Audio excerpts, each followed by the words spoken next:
Hello, everyone, and welcome to Dream Leapers. I'm your host, Harriette Cole, and we have a very special guest with us today, someone I met just about a year ago at this wonderful gala for Broadway Theater Coalition.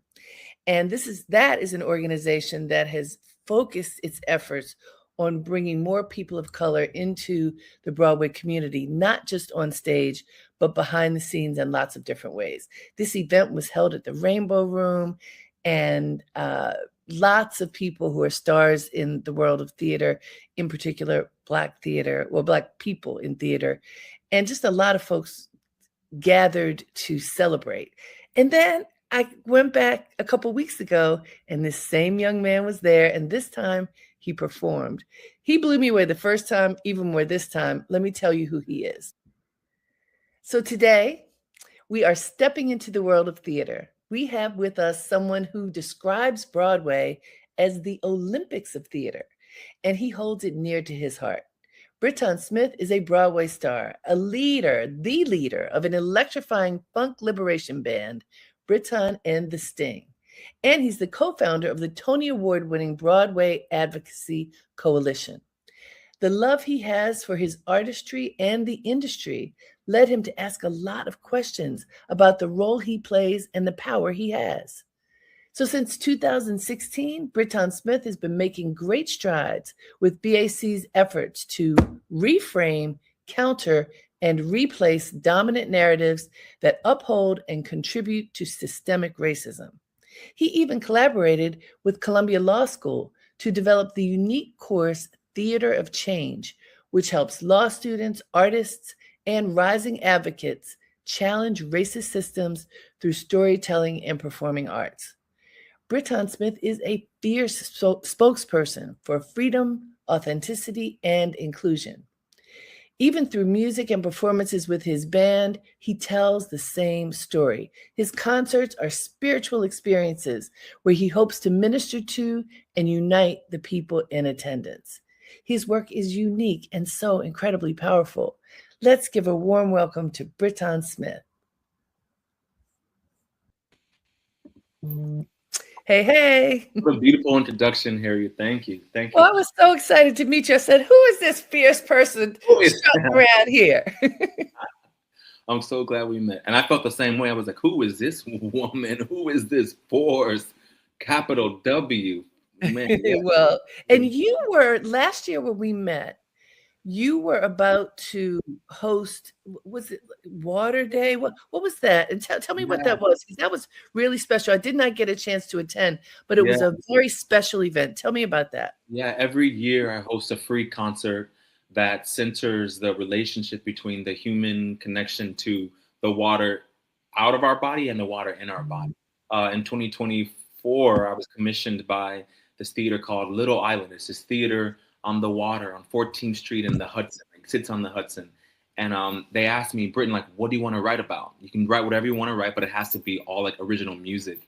And I said, well, I know my band is churchy and like really creates a space that feels like a revival, but I want to write about water. And it just took over my life. There's so much about water, both in its quality and its necessity. And so that's taken a whole journey we can talk about. But that show, every year for World Water Day, the UN designates a day in March where hopefully the whole globe pauses and considers how lucky and blessed we are to be able to take advantage of this thing called water. And I call her Mama because all of life depends on her. And so it's a show called Mama. That's powerful. You know, I sit on the board of an international charity called Prasad, and a lot of the work is done in India, where water comes at a premium. So just like we've seen in many places in Africa, women walk with buckets and baskets on their heads. They walk to the source of the water for many miles, walk back with these heavy buckets on their heads. And then there's a question of, is the water clean enough to drink once you have harvested it? Wow. Yeah. So we help them to build wells, like community wells, farm wells, and we also help them to get water filters that are appropriate for wherever they live. You know, the mixture of whatever the chemicals are to make sure that the water is safe. So I've spent a lot of time paying attention to water and just what it means to be able to have clean water to live. It's incredible. This work has brought me to national leaders around the country who are thinking about water every day. Last year, I was awarded this Hydro 20 award, where they gave me an honor to name me as one of the 20 water leaders in the country who are furthering the connection to humanity and water. Because though water is critical and we know it, it's very easy to forget about it and just kind of take it as like a thing we have. Oh, I can wash my hair, I can shower, I can do, and when you're talking about places like that, what happens is women are on the front lines of making sure we have access to life. And when they do that, they aren't typically going to schools in the same way that they should, or they're not taking care of themselves in the way they should, but they're the ones who make sure in most countries, even in this country, it's the women who are on the front lines making sure we have access to this life-affirming element. What got you interested in water in the first place? I never even thought about water. Like literally, I never even thought about, I'm a Scorpio, so I think I have water nature, and I grew up in Texas. I didn't really go to the beach. I think it was really the spirit. The spirit was like, you're gonna do this show here, and there's something about your maternal wound. There's something about you and your fire that you need to sit down and you need to pause. And so because it was on the water, this theater, I thought it would be clever. The whole audience is sitting outside by the water. I was like, I'm gonna write all these water songs. We're gonna love it. It's gonna be so clever. But no. It took over my life in such a meaningful, real way. I mean, there's so much. And when did you first do this? 2024. Okay. And that's something. Water is amazing. I mean, we're starting a tour in May where we're going to 6 cities in the country that are most vulnerable to water issues. So we're going to Texas, Detroit, Ohio, and each of these places have a different water story of what their issue is.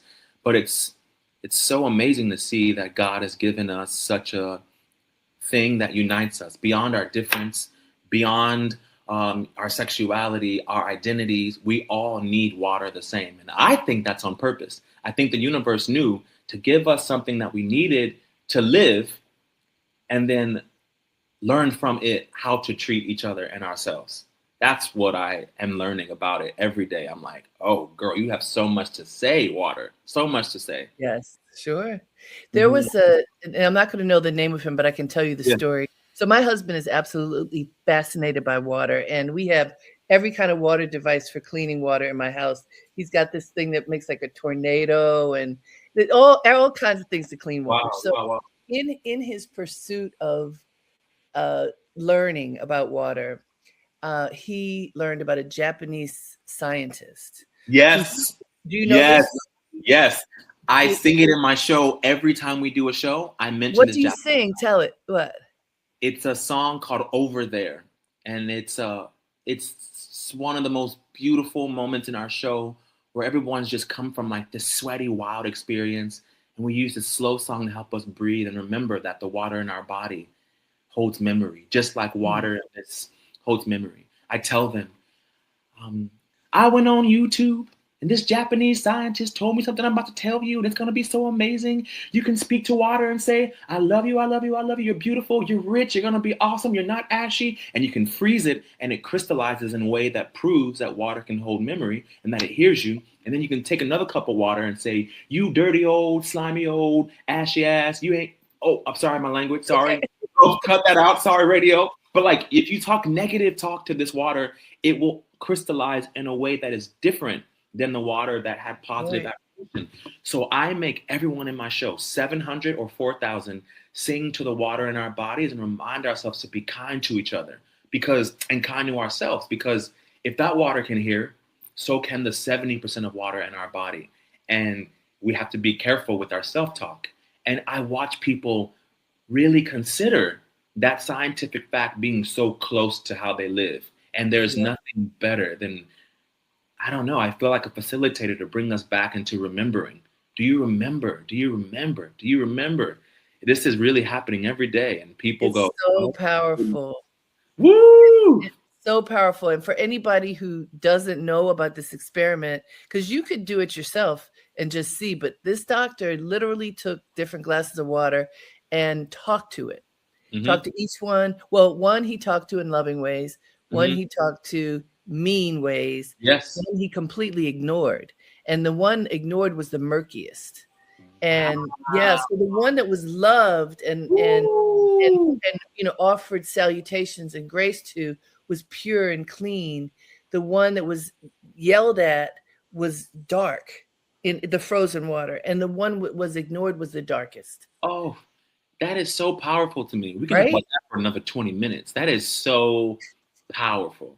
It is. It This is. is the first And time. something important, and I agree with you that water is bigger than the other, you know, the subdivisions that we have about identity. Yeah. And so it is a way, it is something that can unite us. And in fact, without water, we can't live anyway. So there you are. So wonderful. I'm glad that you created that and that you're taking it around the country. I hope that when you go to Michigan, you also go to Flint. Do you know Yes. about Flint? Do you Yes. know about Flint, Of Michigan? course. Yeah. Yeah. Yeah. I was just looking at, I was talking to my daughter about water yesterday. I mean, why? Just because we're going to be talking now. This is how spirit works. Yes. And we were taught, there's a person who was on the city council. This was why. I think his name was Mays, an African-American man who was on the city council in Flint for years. And there are little TikTok memes about him because he used to be in that council office and making people listen to him. And people laughed about it, but he got them to listen because there were so many things in Flint that needed attention. And so then I told her about Michael Moore, who had done a movie that included looking at what's happening with water. There are a lot of people who have been in this space, and I'm glad that you, especially as a young person, are in this space, letting people know how important it is. Yeah. Now, another side of your work, a big part of it is rooted in religion. Mm-hmm. And I'm very curious about that because so folks, at this most recent gala, Hey, let them know. Let them know. I'm gonna set it up and you take it away. So here we are. We see this nice young man. He's on stage. This is the crescendo point of the event. And by the way, there were many wonderful people who were being honored. Amen. We are at the top of Rockefeller Plaza in the Rainbow Room, and you are coming out singing this gospel song. And what was it called? Let's get drunk and go to church. Let's get drunk and go to church. Yeah. And it has, so you are bringing queer culture into the church and saying, hold up, y'all have to see me too. Y'all have to see me and love me and not reject me and welcome me, Amen. the whole community. Tell us about that song because it's so irreverent. Let's get drunk and go to church. Tell us. So I've been an artist my whole life, and I've been in the church most of my life. I grew up in the church. I'm from Dallas, Texas. My dad was a minister, a jailhouse manager, so specific. And his dad was a bishop. And I've been told my whole life, yo, you're going to be a pastor. You're going to be a pastor. You are called by God. You're going to lead people. But like Moses can't be gay. You know, like a man of God can't clap like that. Fix your wrist. Like a man of God has to be in a certain way, has to have a certain shoulder.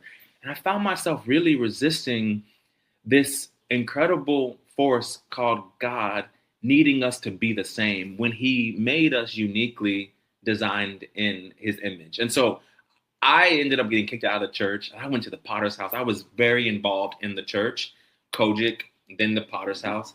And I left the church for like years, moved to New York, really rejected it, fully like left even prayer, to be honest. And then I found Buddhism and I found yoga and I found like all this, like all of this stuff. And then one day I was in a cab ride and this taxi driver told me, he didn't ask me, was I an artist? He didn't ask me, could I sing? He didn't ask me, was I on Broadway, which I was at the time. He said, do you have a band? And I said, no. And he said, you need to start a band. And I could just tell that he was speaking from the Most High to me and gave me a specific instruction. Wow. And this instruction has led me to like creating a band and providing a space where people who hurt like me can remember that that hurt does not define us, but it can be used and alchemized. And so let's get drunk and go to church means let's use gathering, let's use music to feel drunk in the spirit. Let's let the music, let's let our intention where two or more are gathered, which is fact, create an environment that floats us to a place that's bigger than us. And so let's take advantage of every space. You can have church anywhere. I was taught that church had to be for certain people in a certain space, in a certain behavior, in a certain pew, and all of that is performance. And God is not performative. God is so big. And so this song asks us and challenges us to stretch our definitions of what church is and who it's for. And actually, I learned through Buddhism that church is actually inside of our body and that we are sanctuaries. And so when we're clapping and singing, even at a gala, we are sanctuaries dancing with other sanctuaries, and we become this like cathedral of authenticity. And that is heaven. There's something really sacred and joyous, and we can remember that like, whoa, this feels good. And it's just the church I always wanted, really. I love it. Hey guys, this is Dream Leapers with Harriette Cole.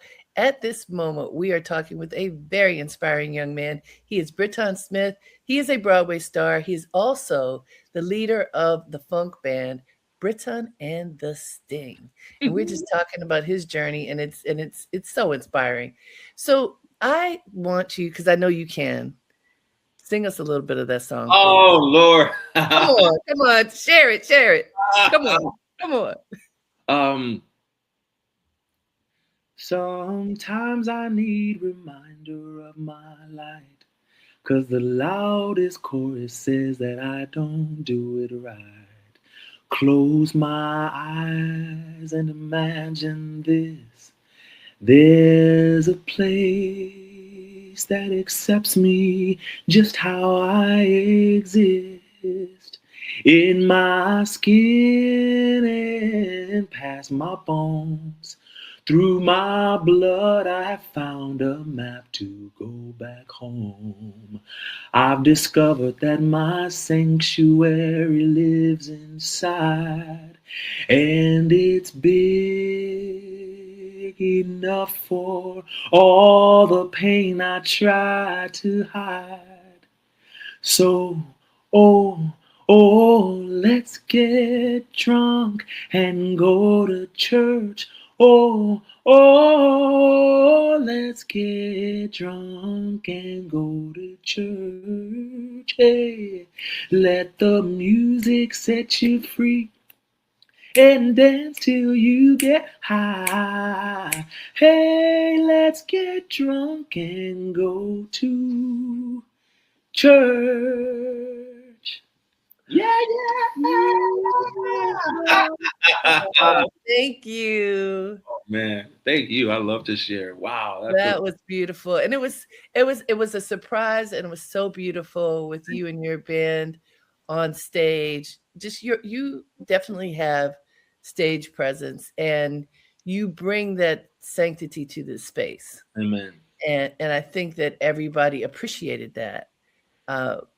When you can be in that space and in that covenant together, anything is possible. Anything is possible. Really. Mhm. Amen. So tell us a little bit about you as a kid growing up in Texas. What were your dreams when you were a little boy? Oh my goodness. To be loved. To be loved. That was a dream. Why was that a dream? You didn't feel you had it? It just felt so like, I don't know. I just felt so misunderstood, so left to the side. So, I mean, I've been writing songs and thinking a lot of the things I think now in that space. And it just wasn't, there was not a lot of curiosity about my ideas or my dreams, but, I wanted to be loved, really. And I did a lot of things to try to find love. And, I always wanted to sing, church was always a place where I was affirmed that, oh, you have a good voice. I always wanted to sing. I love drawing. Let's go into this a little bit more because, look, you're touching on the key to life. We talk about water. What people need the most is love. Love Period. keeps us alive. Love keeps us healthy. I Yeah. mean, there are studies that have said that people who have life-threatening illnesses can be healed if they feel love. Amen. So like it's scientifically proven, That's and right. yet it seems so elusive that kind of what we each of us individually needs, what love means to Yeah. me may be different from what it means to you. What that true hug is, Yeah. how it feels is different. So what was not happening in your world that made you need something else? Mm. My mom was a single parent raising two Mm, bold boys, very bold, and like she actually was here. We had a big show on Friday night, and she was here, and she's nice. just so proud that like, I mean, she was there was a lot of fear. You know, my dad was a rest his soul now, but was abusive and kind of evil to her, and Mm, I think he left her raising two fiery people who I think my mom was afraid of. Like, whoa, mm. how do I control that? You know how I control that? I put a lot of rules on it. I run a tight ship. I don't hug them too much. You know, I think she really was like, if I can be a loving cage, they Mm. will be safe. They will. And me and my brother both, we're very resistant to cages, to authority too. And so her way pushed up against our way, and there just wasn't a lot of space. And I got kicked out of the house when I was like 12. And so Where did you go? I went to live with my dad, and it didn't work because this man, he was sick. He was sick. And me and my mom recently, she was here this past week and had this conversation, literally, tears in her eyes. But what does sick mean? What was he doing? Oh man, he was on drugs. He was ill. Mm. He had trouble not being on drugs. This man was on, and I mean, dare I say crack? Let's call it crack. I believe it was crack, man. And Well, crack was devastating to our communities. Yes. and so he really struggled. My dad really struggled, and I think he wanted to be a saving force. And my mom was like, "You gotta take your son." He was like, "Okay." He just got out of prison, and I mean, my dad was an unwell man most of my life. I knew him, so that didn't work. So I ended up living with my grandparents, and When so did your father pass away? in 2019, He was young. young. I mean, 58, 56, something like that. What Heart was his cause of death? Oh, heart attack. Mm. Yeah, he was on. I mean, dude, with drugs and alcohol and living these street lives, you're gonna be on dialysis. Mm. You're gonna be sick. Like it's gonna catch up, and it caught up to him, unfortunately. And That's uh, sad. And then what about the fact that you are a queer man in Texas? what it does is it makes you hide. It doesn't take away your queerness when you're in that Mhm. environment. It makes you sneaky. It makes you find it, and then you find people who are also sneaking. And sometimes they're the leaders in the church. Sometimes they're the teachers, sometimes they're other students. And so what you find is, I think I was in an environment where I was for sure that not only was I doing bad, but that I was bad. Mhm. I am inherently bad. I am, whoa, holy moly. Something in me is true. What they say about me in church is true. I'm bad. Mm. I'm always hiding. I'm always da da da. And these urges. And then you find yourself, um, I'm grateful that I realized truth and that even people who love you can lie to you if they're also Mhm. mistaken. And that like love, like you're saying, is not this passive thing. It's a very powerful thing. And I am a product of so many loving people who were not my family, who Mhm. became my family because they chose Mhm. to love me so aggressively. Yes. You know, there's a person, I don't know if you know him, a friend of mine, Charlie Lewis. He went to Howard like myself and recently wrote a book called No More Apologies. I think that's the name of it. But he is from a very small town in the South and accepted his sexual identity when he was in college. And he talked about something similar to what you're saying. You know, there are all kinds of people, many who are hiding. And often when they're hiding, you know, the relationships they choose and the things that they choose to do are not necessarily healthy because they're choosing other people who are in hiding. And he told me he was really fortunate in DC to meet a person who became a mentor to him, an older Black queer man who taught him how to be gracious and loving and open to himself in the queer community. I had a Kevin who was this man. Yeah. That's a blessing. Saved my little gay life, Kevin. Really, and could have taken advantage of me because I was so young and so willing to do whatever for love. Really, he could have taken advantage of me, and he never did. He protected me and guided me into like, this is who we are. This is how we're gonna live our life. Like, really, I owe so much to Kevin. You know, we all need mentors. Yeah. I mean, mentors in when you have people who see you and can show you the way, whatever it is that you are, it's part of who you are that needs to blossom. If you do find someone who sees you and who has a good heart and is willing to be that shepherd in a particular way, that really is a blessing. And it does happen. It doesn't always happen, but it does happen. And when it does, then like you, I mean, when you think of Kevin, there's a smile on your face. Oh man. Because you got to see you can live an honorable life being yourself. Yeah. And you don't have to succumb to the predators.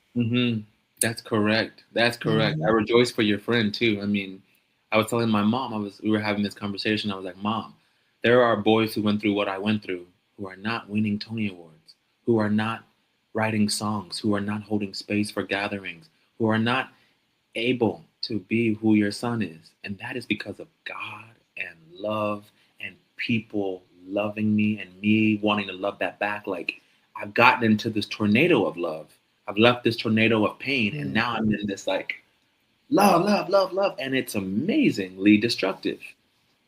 And your mom, her coming to be with you just now and seeing you as you are evolving in your,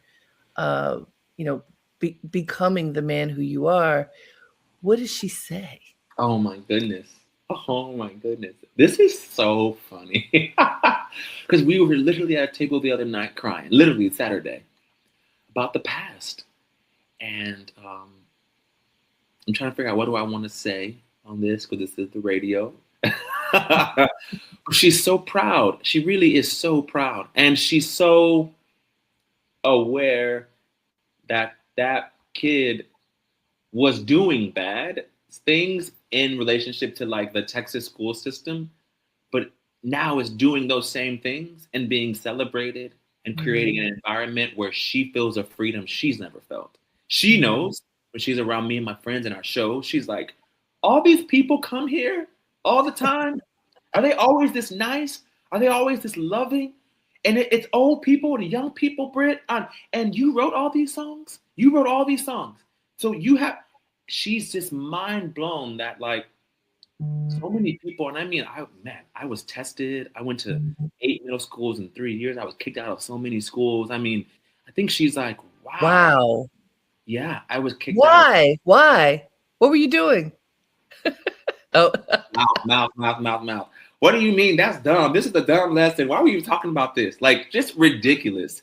My mouth was crazy, and I didn't even realize until actually BAC that defiant mouth can be used for the movement. Nothing's wrong with having that defiant mouth, but plug it into something that's going to benefit others. Plug it into justice. Plug it into speaking for mothers who can't get AP books for their students in Harlem because the school district doesn't know that Black kids can be smart. Oh, what? Let's fight. Like, actually, BAC in 2016 was the first place where I was like, all this defiance and anger and microphone give me energy can be used for the movement, say less. I get it. I get it. I really love get it. it. So she's good. She's good. I also think that there's something in her that needs to know fully, like the water can do, that she's so forgiven too, that we all did our best. I tell her, Mom, you did your best. You did your best, and I love you. And I want her to know that I really believe that. So, radio, reach her, please, and let her know, Mom, if you're listening, you are amazing and you did everything you needed to do in that moment. And God is good, and we can dance together until we die now. I love it. Hey guys, this is Dream Leapers with Harriette Cole. We are having a joyful conversation with Britton Smith. He is a leader in Broadway, a leader in music, and just in the heart. He also has won a Tony Award Broadway Advocacy Coalition, and we're going to learn more about that right now. So, well, like it's the context for even starting that is you have been on Broadway. You've been on Broadway a number of times, and let's start with what are some of the shows that you have performed in on Broadway? Because I think it would be great for people to hear that. Yeah, my first show was After Midnight, which was a music review about the Cotton Club Parade. Every night I got my wig put on next to Patti LaBelle. How lucky am I? No one else in the cast got to have their wig call. And wig call is like when you get ready for the show, there's a certain number of time. There's a time when you have to go sit down, get your wig on, go back upstairs. Me and Okay. Patti LaBelle got our wig put on every night together. Love her. That was crazy. So many stories. Second show was called And when was that? oh my God. Oof. I think I was like 24, 25. I think that was I was that age. I think the year maybe it was pre-COVID. So let's call it 26, Okay. no, because I was no, even before that. Wow. Let's call it 2012, something around there. And Okay. then All right. the next show I was in was called Shuffle Along, and that was in 2016. Amazing. I was on stage with all of my icons, all of my Black icons. And I mean, Who? Billy Porter, Audra McDonald, Joshua Henry, Brian Stokes Mitchell, Adrian Warren, Amber Iman, George C. Wolfe was our director. Savion Glover was choreographing. I literally thought I hit the black jackpot. It was crazy. It was crazy. And you were young. Young. So coming Yeah. into this, what are you experiencing? What are you seeing? What are you soaking up? Excellence, rigor, true artistry. I went to college, paid all this money for things they could have never taught me by being in a room with people. I learned during After Midnight, my first show, rehearsal starts at 10 a.m. Period. You need to at least be there by 9:30 at the latest to warm up your gift, to be able to be ready at 10 o'clock, to be fully ready to be a vessel for what the director is asking you to do. And did you know that at first, or did you at first show up at 10? I would show up at 9:50, put my back down, get a coffee. No, I walked in at 9:50 late, watching everyone else prepare their body. You have to stretch to be available. You have to wake everything up before you try to use it, and in the church, you just kind of, you get up, you want God to move through you, he wakes you up. No, wake yourself up. This is a Broadway show. This is the Olympics. And so that's where I realized this is the Olympics of storytelling, because everyone here, from the lighting designer to the ensemble person to the star, is asking their capacity to be stretched to the fullest every day. And so that's when I learned how to stretch my capacity, which means learn your capacity. Mm-hmm. And then my last show was called Be More Chill, which was a total departure from both of those shows. Yeah, so much fun. So much fun. And was that post-COVID? Was that recent? Be More Chill was before COVID also. Okay. Well, Yeah. and COVID changed everything. Yeah. But what made you found your organization? So we were in Shuffle Along. This is 2016.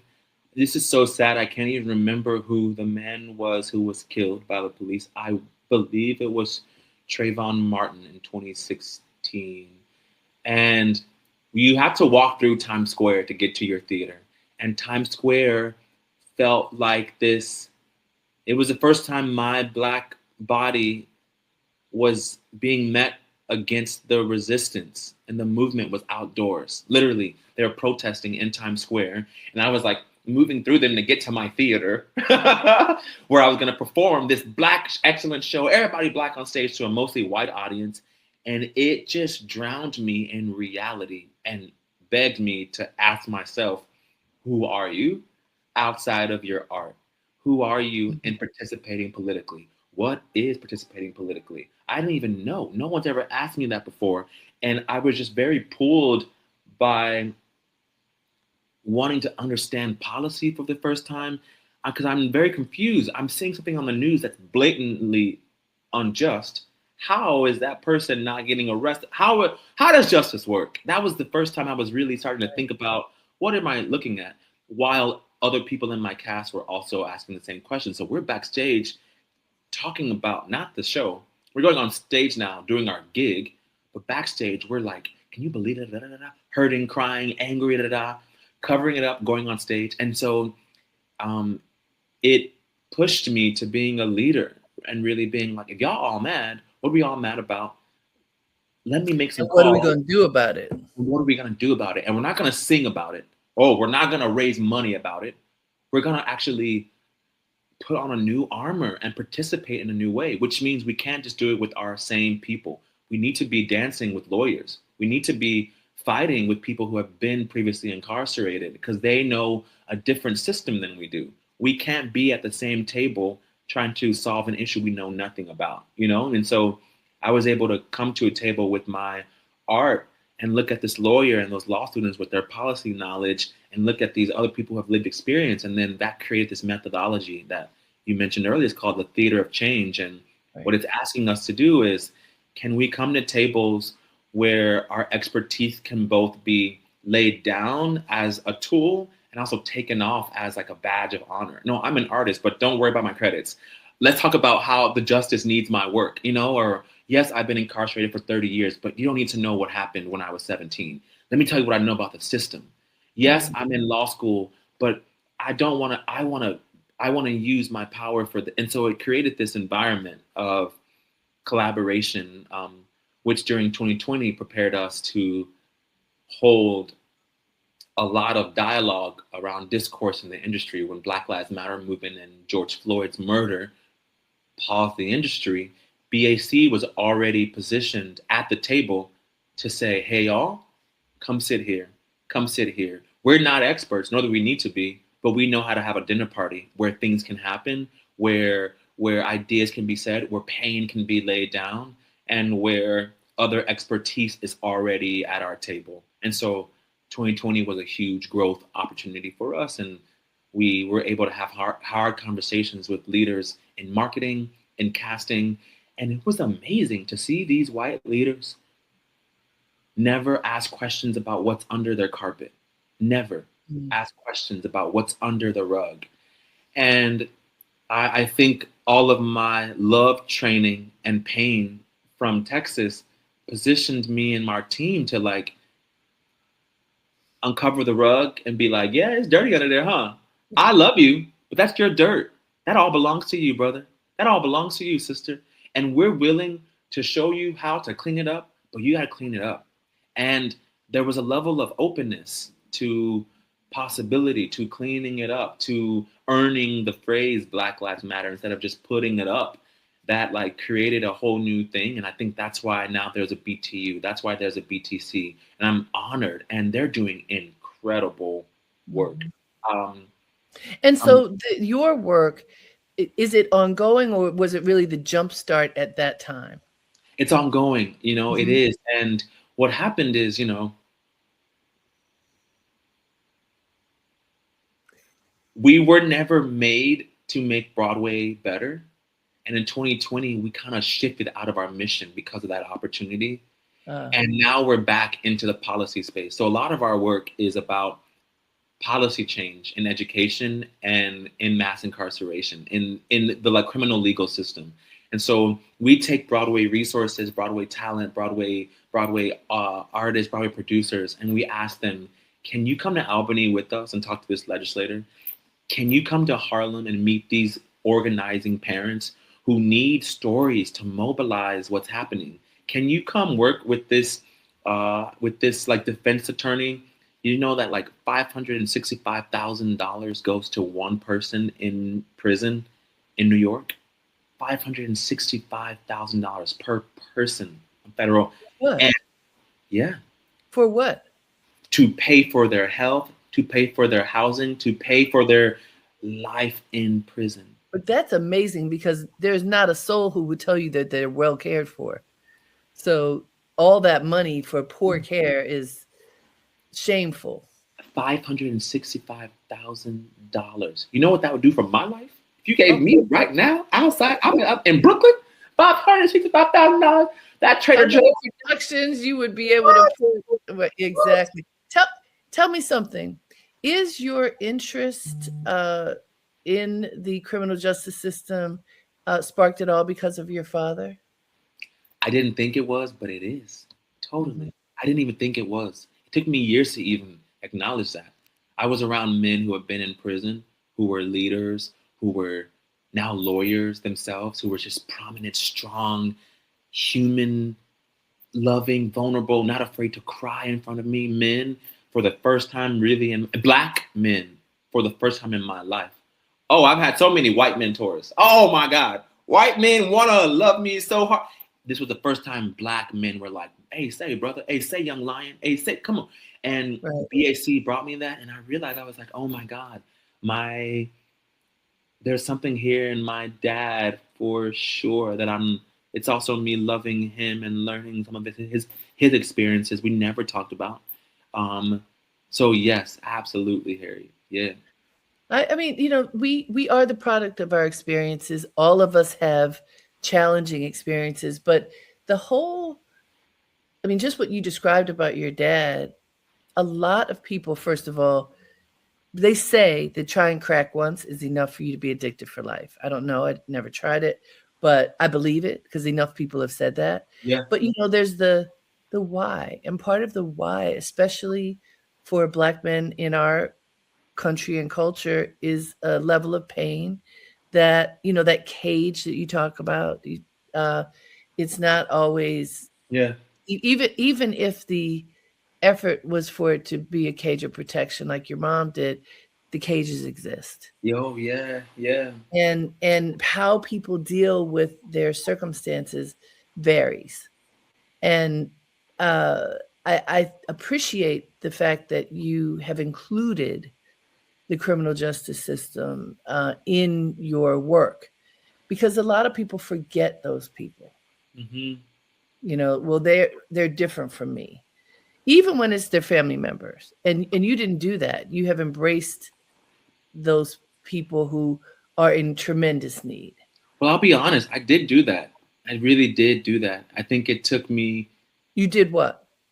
Not embrace my father being in prison. I was very much, and it wasn't taught to me, I was not taught. We were not the kind of people who were going to the prison. I think my mom was so embarrassed about it and so hurt by it. We weren't writing letters back, and so I actually wasn't even acknowledging this tether I have to this system until BAC.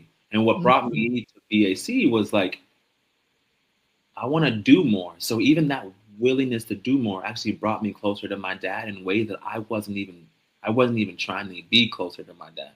And was he still living? He was living. We started this in 2016. He passed in 2019. Yeah. And so did you have any kind of reconciliation or moments of forgiveness?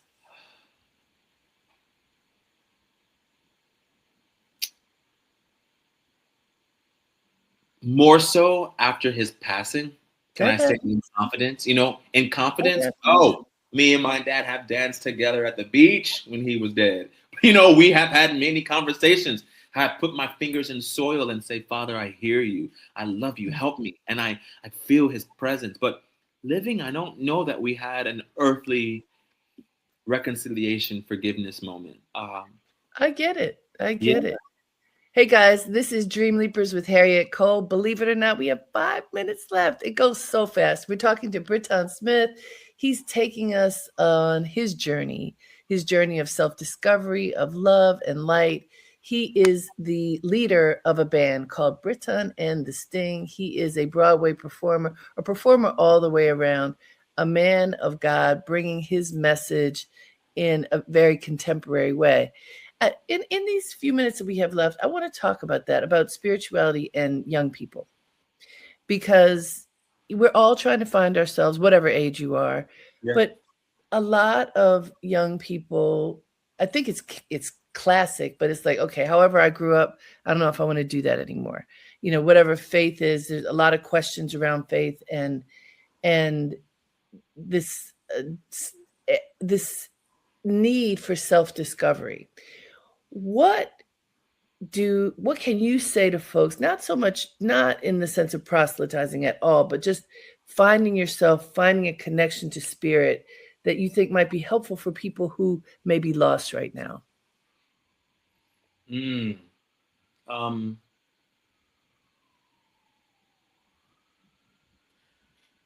think curiosity and questioning were always a part of my identity. They called me question boy. This boy can ask some questions, boy. Just believe what we're saying. I refused. And I think that's actually a very beautiful thing, because if you're going to ask questions and refuse to just digest what you're being told, it forces you to seek.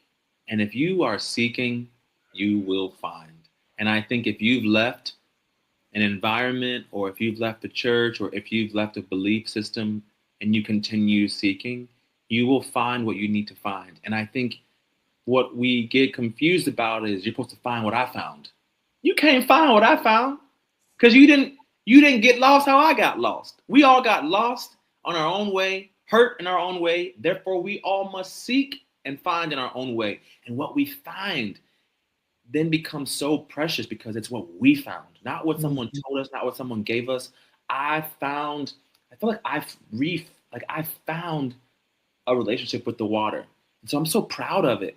And I can talk about it and I can return to it because I found it. No one was giving me that. I found it. And so I think if we can just continue to seek and know that, like, that's a part of the journey, and be okay walking around this forest of possibility with our eyes closed and have faith, that really is what religion is. It's asking you to have faith and trust. And if you can trust that you're being guided to find something that's better for you and others, I think you'll find it. And I fear that sometimes we're so loyal to what we find that it becomes a cage also.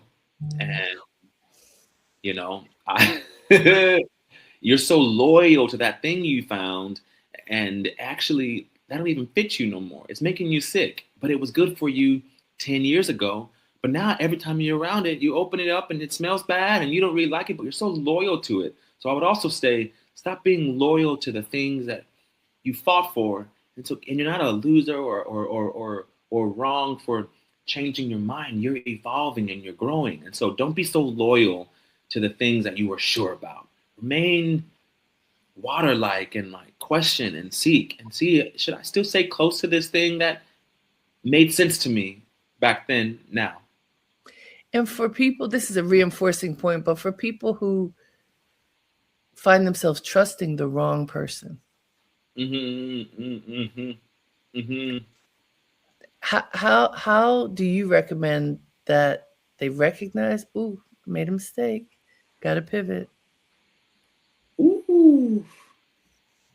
That's a tricky one. It is. Because sometimes we're in situations that may be unsafe for us, like physically. And so it's tricky. I pray that we have the wisdom and the courage to ask for more wisdom and more courage. Because everybody's situation is so nuanced and so different. I couldn't dare say do this, but I can say, oh man, pray for clarity, pray for courage, and pray for strategy, not just vision, but how. Yes, strategy. I love it. What's next for you? Where can we see you next? Oh man, we're going on tour with Mama starting in May. I also got great news today. I can't even tell you what it is, but I'm adapting a movie into a Broadway musical. I found out today. I can't tell you Woohoo! what it is, but God, it's so Soon good. come. Soon come. Yeah. Yeah. Yeah, I think that's all And I how can. can people find you? Do you have a website? I do have a website, BrittonandTheSting.com, and then on Instagram, Britton Smith World, or at Britton and the Sting, you can find us. And we have music everywhere. We're everywhere: Pandora, Spotify, Apple Music. We're everywhere. And Wonderful. yeah, and when people listen, I hope they hear that there's actually a space to come to, where even outside this sonic belonging, there actually is a place where they can come in our shows and feel this radical, sweaty love that like we create for folks. Beautiful. Thank you so much for sharing your story with us. It has been a delight. Pleasure. Yeah, it was so fun. Really, really fun. Time moved by so fast. I know it does. Well, I Wow. look forward to staying in touch and learning and experiencing all the great things that you create. This was an honor. Thank you so much for the space. Yeah. Same here. And thank you to all of you for tuning in. I hope you enjoyed this conversation as much as I. It has been wonderful to be with you. Until next time, have a great day and make it count.